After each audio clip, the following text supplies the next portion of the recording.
success. The walk is so successful that we may not get to do the entire route within the kind of allotted time. I suppose we have to be cognizant of the fact that we're 2.5 hours on the road, and it's a long time for people to be standing, and it will take at least another hour to get back into the community centre for the cup of tea. So look, I'll hand over to Tom, who had a bit of stuff prepared on the castle, and then we'll go straight into the square and maybe have to wrap it up there with a visit in the church and the community centre. So, as I say, we're the victims of our own success, but sure, that's a good story. Okay, thanks, Michael. Look, we'll fly through it here, I won't elaborate on anything. So look, we're looking at the remains of a 15th century Norman tower house. It's still a fine structure today, but the years have taken their toll, and I suppose a bit of human interference over the centuries as well. But I'm sure it was a noble building in its day.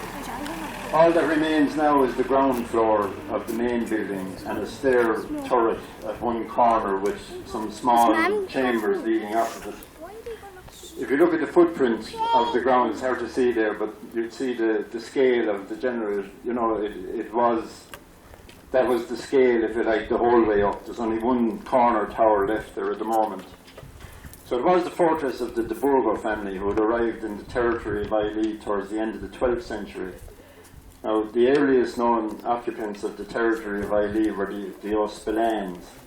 These, I suppose, were the dominant families. They were later dislodged by the O'Dwyer clan, who held lordship over the territory until the Norman de Burgos came back in to contest it.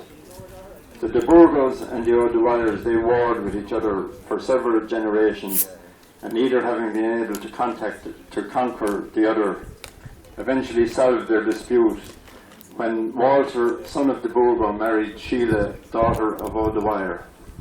Now, what might have helped for this to come about was that it was documented in a history of Holy Cross written around 1640.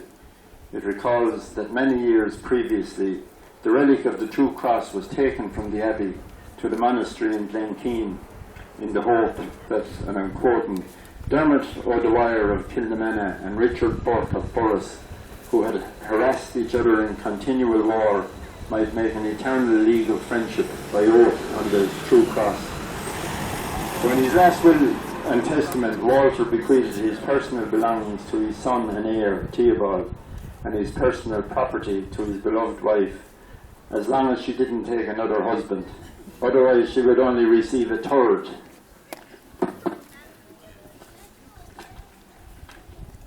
So the description in a civil survey carried out in 1654, over 350 years ago, it refers to the castle and bawn in good repair, with an orchard, a good garden, a water corn mill in repair, 6 thatched houses and many cabins.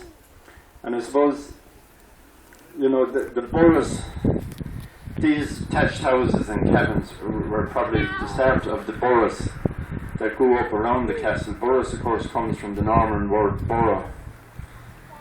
This became the Borrisoleigh of Ileigh, and that's where we got our name, Borrisoleigh. So also of interest is an inscribed slab which can be seen on the gable of the house to the left of the archway, with the names Richard Burke and Alice Hurley, 1643, with some Latin phrases underneath. That plaque would originally a mural tablet. It would have been set in the front of the castle, maybe over the main door. But when the Biddulph family pulled down that part of the castle in the 18th century to build a brewery, the plaque was reset in the adjoining Ivy House, which no longer exists today. The plaque was subsequently inserted in the gable end of that house there. The main door of the castle would have been just to the left of that corner. That wall is gone there, but all that remains at the moment is a drawbar socket, which was a hole in the wall, which was, you know, when the main door was closed, there was a bar or a timber beam drawn out of the hole. It was across the door and inserted in a socket at the far side. The Biddulphs, they were a Protestant family who ran a brewery here according to Griffith's valuation maps, the brewery buildings, there's none of them remaining at the moment, but they ran from at the left of the arch right down towards that stone wall and across to the gate. And the castle itself, you know, was used as part of the operation as well, because there's been an awful lot of alteration, the doors and windows. We spoke of Ivy House there. That was a large house actually situated right here where I'm standing. The front door of Ivy House, that was surrounded in cut stone. So somewhere just here, and that cut stone, that remained there up to a number of years ago, just buried under the ivy, and you know, until Seamus Ryan did this lovely job here in the area, you know, which incorporated the stone there. Nearly done there now. So the last family to live in Ivy House here were the Cormac family. There was two sisters, May and Bev. They're actually the same Cormac family that Jimmy spoke about. You know, they would have come here from Stapleton's pub in the square.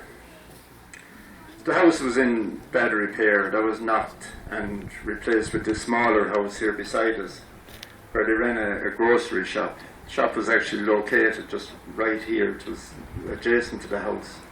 And actually that stone wall with the stone capping, they would have been originally in front of the original Ivy House here, so they were used again when this house was built. So that's it, just a small piece about this area. Thank you.